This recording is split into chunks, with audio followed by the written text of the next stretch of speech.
Hey everybody, you're watching the Brawadis NBA Show, and I'm your host, Brandon Awadis.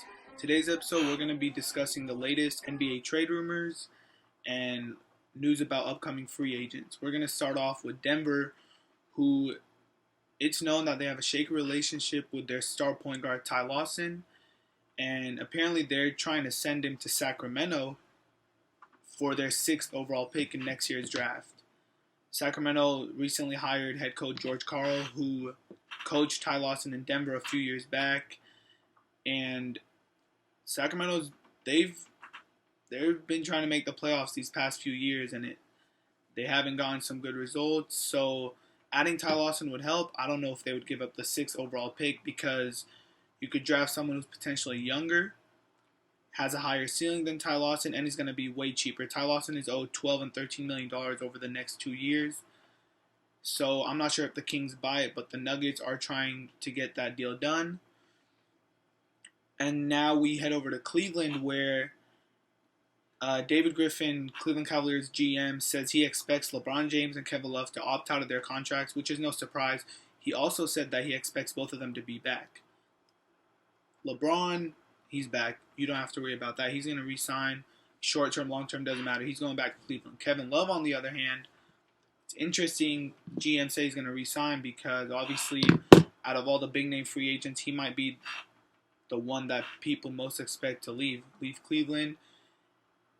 To make things worse for Kevin Love returning to Cleveland, Tristan Thompson's agent has let it be known to Cleveland that Tristan Thompson wants either a max contract or near max contract.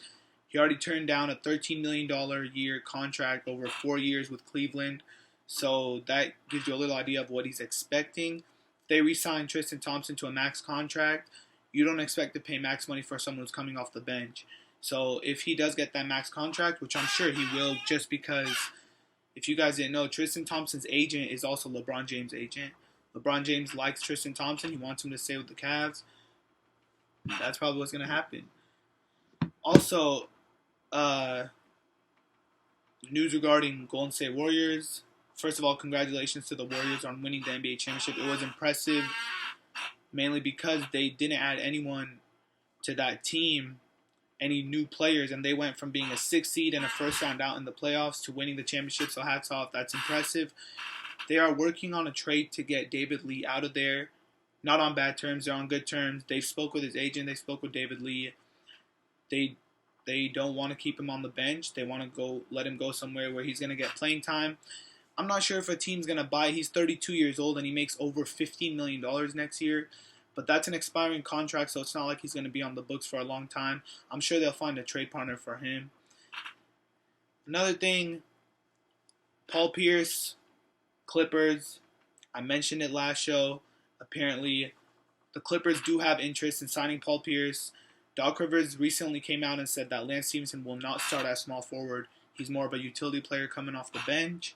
So there is confirmed interest that the Clippers do have in Paul Pierce if he opts out with the Wizards. There's no word if he's going to opt out, but if he does, look closely. Him and the Clippers do have interest in each other. As I said before, he grew up in LA, Inglewood, played for Doc Rivers for 9 years.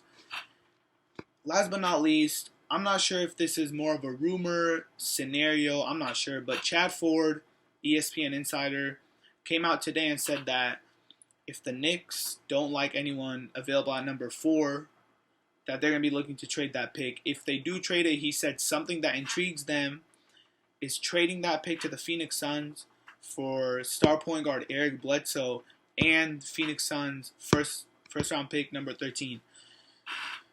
As a Suns fan, that trade is terrible.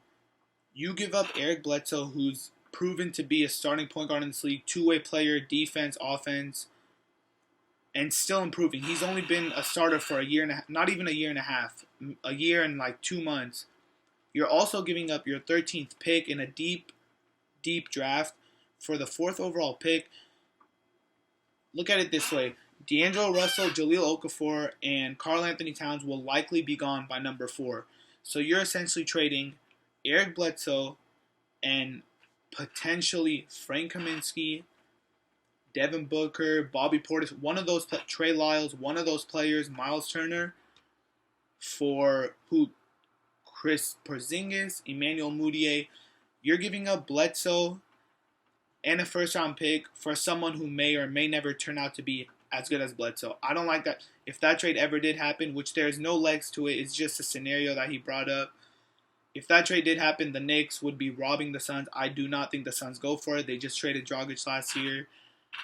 Bledsoe's under contract for 4 more years, so I don't think that happens. If it does, the Knicks just rob Phoenix blind. We'll see. Draft night, as I said, 1 week away. I can't wait. I'm sure you guys can't wait. This is it for the second episode of the Brawadis NBA Show. We just went over the latest news going around the NBA. I hope you guys enjoyed.